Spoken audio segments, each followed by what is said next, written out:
turabegereje mwese abakunzi bacu bakomeje kudukurikirana kuri Salvation Official TV. Tunawakaribisha nyote tukisema mkaribie katika jina la Yesu. Tunawasalimu enyi nyinyi wote wapendwa wa msalaba. Mkaribie na Mungu aweze kutubariki pamoja kwa neno la siku ya leo. Uyu munsi turavuga hejuru inzira igana n'ijuru. Leo tunaongea kuhusu njia ambayo inatupeleka katika ufalme wa mbinguni. Inzira niyo tuvugaho hejuru. Kuko ntiwoja ahantu ifite kuja ahantu ni ngombwa habe inzira yo kwakugeza. Natwe nimba dutegereje ko tuja mu ijuru ni ngombwa habe inzira. Hawezi sema unaenda mahali kama hakuna njia kukufikisha mahali hapo. Na sisi kama tunasema tunaenda mbinguni, lazima kuwepo basi na njia ambayo itatufikisha mbinguni. Karibu kwa neno la siku ya leo ambapo tutakapoangazia kitu ambacho kitatuwezesha kufika katika ufalme wa mbinguni. Ndugu zangu, tuweze kuwa pamoja sisi wote. Kwa hivyo tunasoma katika kitabu cha Yohana. Tunasoma muri Yohana igice cha mbere. Yohana igice cha mbere umurongo ni wa 6. Reka dutangire kuri 4. Igice cha mbere umurongo wa 4. Tunasoma Yohana katika sura yake ya kwanza na mstari wa 4 ambapo inasema, muri we harimo ubugingo, kandi ubwo bugingo bwari umuco w'abantu. In him was life, and that life was the light of men. Uwo muco uvira mu mwijima, ariko umwijima ntiwawumenya. The light shines in the darkness, but the darkness has not understood it. So this was Jesus. Huyu alikuwa ni Yesu ambaye alitumwa. Ngo muri we harimo ubugingo. Haleluya. Amen. Ngo muri Kristo. Utangire haruguru ni wavuga ngo mbere na mbere hariho jambo, ngo kandi jambo yoranye n'Imana, ngo kandi jambo yari Imana. Mbele na mbele kulikuwa na neno, na neno aliishi na Mungu, na Mungu ndiye alikuwa neno. Amen. Sasa kufika hapo ndipo tumesoma kasema, in him was life, and that life was the light of men. Muri we ngo harimo umuco, ngo kandi umuco w'abantu, wari ubugingo bw'abantu. Bivuze ko Yesu yaje kutumurikira twebwe abari mu mwijima kugira ngo atwereke inzira ituganisha mu ijuru. Yesu alikuja kutuangazia katika safari yetu ili atuoneshe njia ambayo inatupeleka katika ufalme wa mbinguni. Bivuze ko tuogendera mu nzira ari umwijima, ntogenda ahantu tutabona. Inamaanisha hivi, hawezi enda katika njia ambapo iko na giza kwenye hauoni. Lazima tu utaanguka, ni ngombwa kugwa, usitara. Rero Biblia iratubwira ngo Yesu niwe muco ubugingo bwacu. Kandi mudafite uwo muco muri we, ngo nta bugingo afite. Ko turaganira hejuru y'inzira ituganisha mu bwami bw'ijuru. Biblia iratubwira mu gitabo cy'aba Efeso, haravuga ngo yewe usinziriye ngo kanguka, Kristo abone uko kumurikira. Kanguka ube mu bapfuye, umenye gukoresha umwanya neza. Niko Biblia itubwira ngo umwanya kuri utantuturinze, ngo ntubu umupfapfa ntubi igifu, ahubwo umenye Imana igushakaho niki. Biblia inatuambia, ewe uliyelala amuka, Kristo akuangazie utoke katika wafu. Usikuwa mpumbavu, mbali ujue chenye Mungu anataka. Tumia muda wako vizuri kwa sababu siku zinakimbia. Muda uko katika wakati wetu, uko upande wetu. Lakini tu tunamwangalia Mungu ambaye anatuongoza na endelea kutuonyesha njia. Tutasoma tena katika Yohana bado sura yake 15. Yohana 15 mstari wa kwanza na wa pili. Yohana igice cha 15 umurongo wa 1 na 2. Kunasema hivi, ni umuzabibu w'ukuri kandi data niwe nyirawo uhingira. I am the true vine and my father is the gardener. Ishami ryose ryo muri nje ritera imbuto arikuraho, iryera imbuto ryose ajyanganyaho amahage yaryo ngo rirusheho kwera imbuto. He cuts off every branch in me that bears no fruit, while every branch that does bear fruit he prunes so that it will be even more fruitful. Hili neno ni nzuri ndugu zangu. Biblia huwa inatueleza katika kitu direct, kitu nzuri kuhusu maisha yetu. Ukiambiwa neno, ukisikia neno nasikia wewe ndio linazungumziwa. Ibyo ijambo kumva gusariho rihari bwibwa. Tukazureba mugenzi wa wakajisho, tukazureba handi ari kuzozureba gusa. Haleluya. Amen. Bwana Yesu asifiwe. Amen, amen. Ijambo ni ryiza cyane.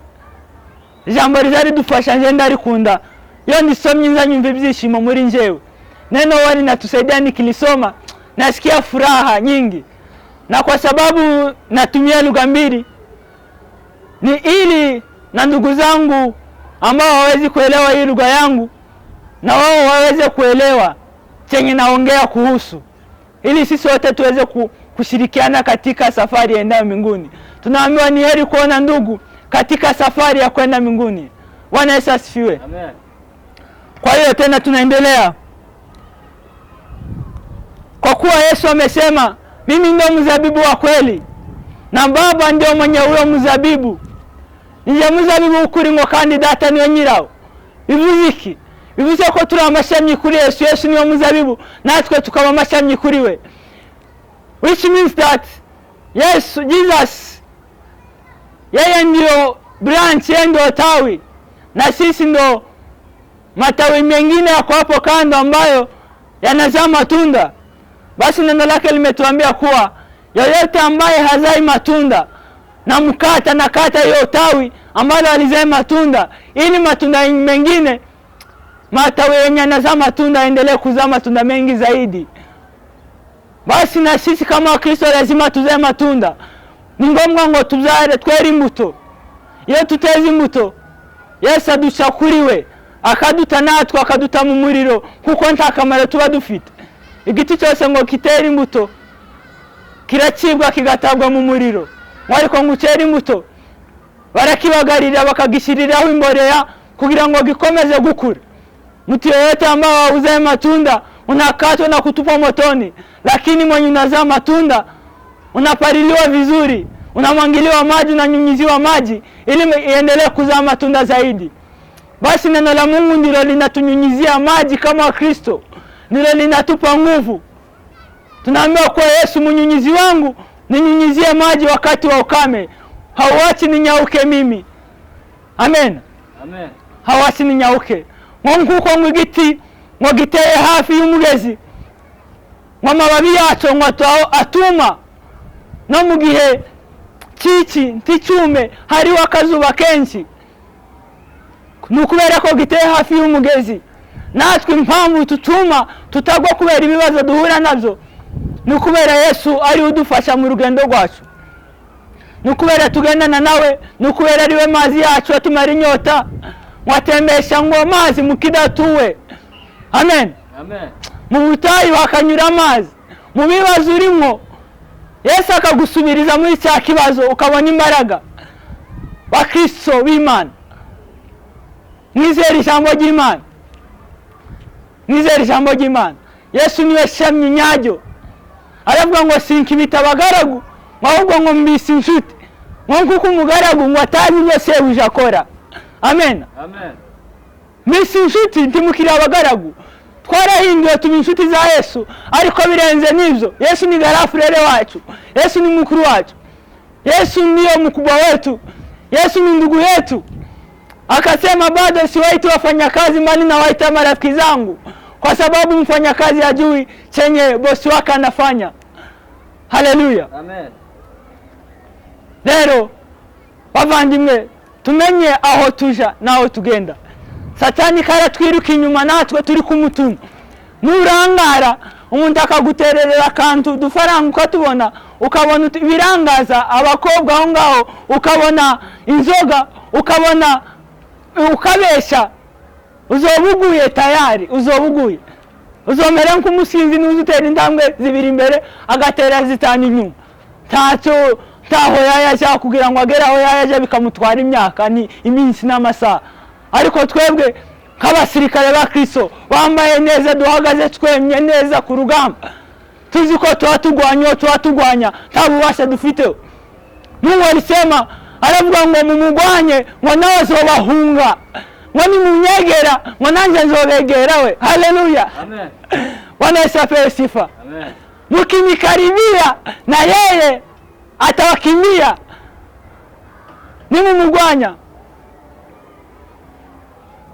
Nimumugwanya nawe azobahunga. Bwana Yesu asifiwe sana. Nafurahia sana kusema haya maneno.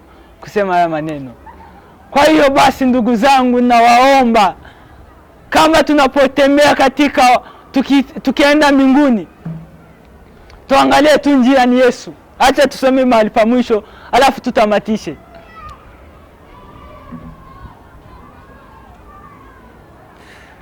Tunasoma bado Yohana tu, bado turasoma gusa muri Yohana ahandi 14 ibice 14 umurongo wa 6. Bado tunasoma Yohana 14 mstari wa 6. Acha tusikie Yesu anasema nini, yeye mwenyewe akisema haya maneno ambayo tunazungumzia. Aravuga ngo, Yesu aramubwira ati, ninjye nzira n'ukuri n'ubugingo, ntawuja kwa Data tamujanye. Jesus answered, I am the way and the truth and the life. No one comes to the Father except through me. Iyaba mwaramenye muba mwaramenye na Data. Uhereye none muranzi kandi kandi mwamurebye. If you really knew me, you would know my Father as well. From now on, you do know him and have seen him. Praise God. Amen. Praise be to God our Father. Sifa na shukrani zimrudie Mungu. Yesu akasema, mimi ndimi njia ya kweli, mimi ndiye uzima. Bwana Yesu asifiwe. Amen. Ninjye nzira y'ukuri n'ubugingo. Ninjye nzira, ninjye kuri n'ubugingo. Tawuja kwa Data ntamujanye. Tibibaho. Utanyuze kuri Yesu. Uwo mwana ngo yaje mu bantu ngo ariko abantu ntibamumenya. Ariko ngo bamwemeye bose bakamwiyegurira, ngo bamumenye bose bakamumenya, bakamukurikira, bagakurikiza amategeko ye. Ngo abahaye ububasha bwo kwitwa abana b'Imana, abereka inzira, arabamurikira, arababwira ngo bana banje nimuze mereke. Burya abantu bizeye Imana hari icyo bazi kuruta bisi. Bwana Yesu asifiwe. Amen. Yesu aravuga ngo ni inzira y'ukuri n'ubugingo. Hari indirimbo barimbye aravuga ngo inzira y'ukuri ngo ni ukwizera uwabambwe, ngo ari we Kristo. Haleluya. Amen. Niwe rembo ryiza ritwinjiza mu bwami bwo mu ijuru. Yesu niwe rembo, Yesu niwe nzira. Ngo nyantumbira gusa ku musaraba, nyantumbira gusa kugira ngo mumenye. Haranira cyane kumenya Yesu ukurusha kumuzi, inshuti yanjye. Pigania sana kumjua Yesu zaidi kuliko jinsi ambavyo unamjua. Tamani kumjua, ndani yake kuna furaha, ndani yake kuna amani. Amani ya moyo iliyotoweka, anakuita anakuambia njoo kwangu nikurejeshe. Yesu niwe mwungeri mwiza, Yesu niwe mwungeri mwiza uzuturagira. Aravuga ngo umuntu wese muja mu ntama atanyuze kwirembo ngo ni umujura. Ngo bagambiriye gusa ngo kwica, ngo kurimura no gusenya. Nicyo Satani akeneye ku buzima bwacu. Satani karaza kurimbura, karaza gusenya, karaza kuduharibisha kugira ngo ntitubone ubwiza Yesu yaduteguriye. Ayi Mana we, ngo nzanezerwa ngo nzakubona ngo ngeze mu ijuru. Haleluya. Amen.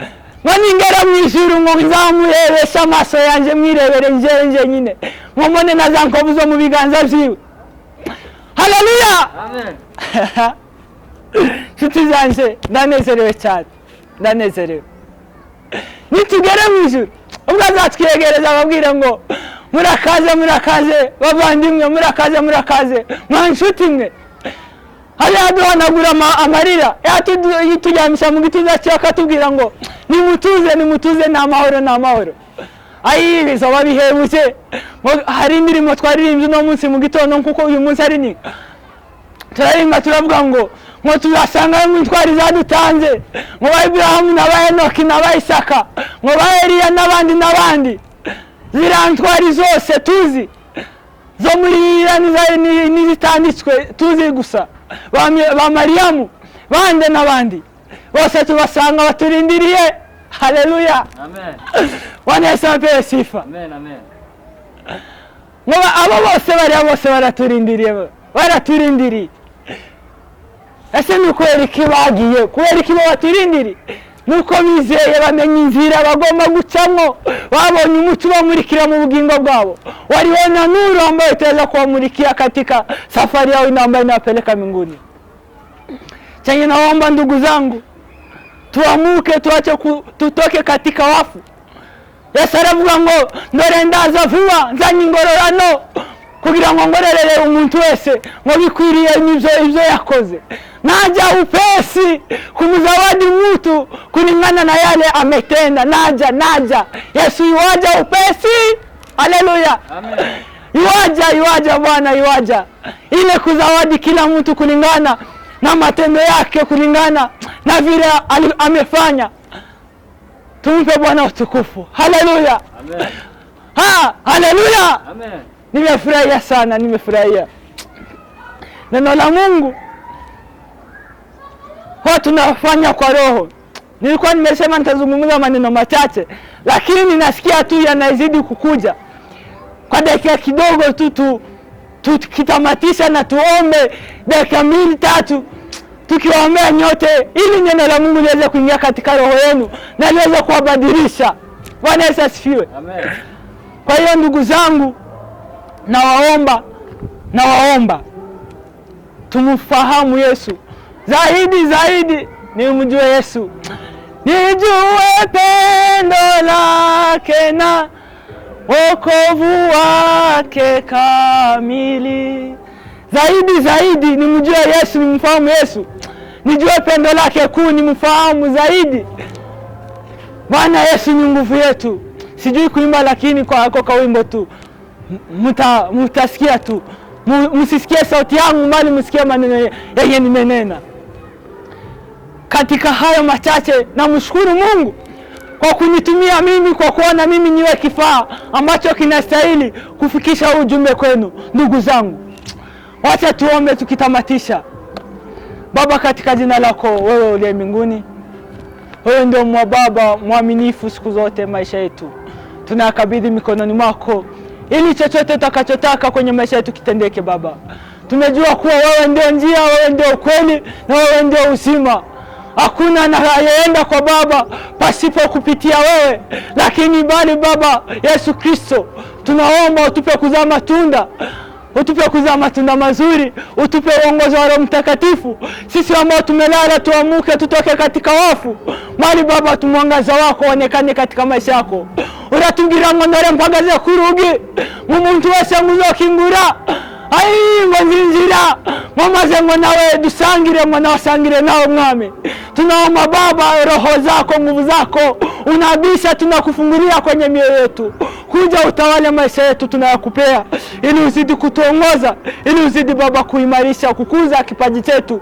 Kila mmoja atakayesikia haya maneno, wacha waweze kumubadilisha, wacha waweze kumfikisha mbali Baba kwenye nataka, kwa neno lako tu, kwa sababu ya nguvu ya neno lako. Sijui watu ambao watasikia haya maneno, lakini watu ambao watakayasikia Baba, na kuomba na kusita fadhali, acha moyo wake ubadilike, wacha waweze kuwabadilisha Baba. Ni katika jina lako tunaomba na kuamini. Tunashukuru kwa kumetuwezesha katika Baba, ni jina lako tunaomba na kuamini. Asante ni ndugu zangu.